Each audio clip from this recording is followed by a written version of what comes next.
as I've been reflecting and recharging this week, I've just been reflecting on this, like, when you follow what lights you up, what is you, what is truly you, rather than trying to fit in with some box or what someone else is doing. Like, even with my autism diagnosis, right, that in itself is a box.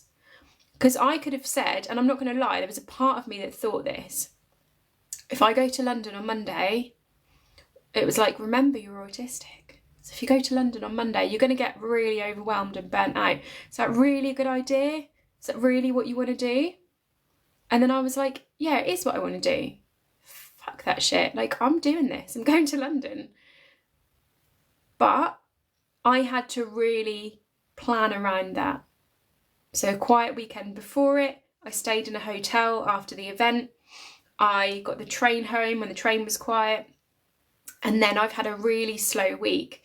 I've reduced my amount of client calls this week. I've not set an alarm in the mornings. I've just got up when I needed to get up. So I've taken this week really slow and nourishing. But I followed what lit me up. But we're not doing it in like a pushy way. My lights just turned off. We're not doing it in a pushy way. We're not doing it in a like, I must do this thing now. Because that's the old paradigm. Like, a lot of us have done that, done that, been there, got the t-shirt, got the hat, been in burnout. Yeah, got the burnout t-shirt. But we're not here to do this anymore. And this new paradigm is not about this. It's not about this thing lights me up and I'm going to push and hustle until I get that thing. The last 10 years for me have been slowly, step by step by step. And there are times in the last 10 years where I was rock bottom. When I was going through my divorce and I had nowhere to live, I had to leave. I had to leave him. I had to leave the home that I owned. And I left and I let almost everything go. I had nothing. There's been times where I've been rock bottom, absolute rock bottom in the last 10 years. And there's been times where I've been on stage at TEDx. I've been on several stages, several online stages, online conferences. So there's been ups and there's been downs. But when I look back over the last 10 years, following what lights me up has led the way.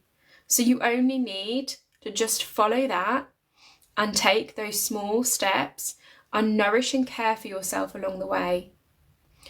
Like I shared with you, when I left my marriage and I had nothing, and I was trying to find somewhere to live, I had to take things really slow, really slow. I was really poorly. Like, shortly after that happened, I was really poorly. And I had to really nourish and nurture myself. I didn't speak to my family for a little bit around that time. So I had to chose to think about how I nurture myself through that time, how I mother myself. And this was in lockdown as well. I had no contact with anyone. How do I nurture myself through this? So there'll be times where you need that deeper nurture. So as I've said, like the last 10 years, I had those ups, I had those downs. But when I look back, all I did was just follow what lights me up, what feels joyful, what feels nourishing, what feels expansive. And when you follow those things, everything will shift and change for you.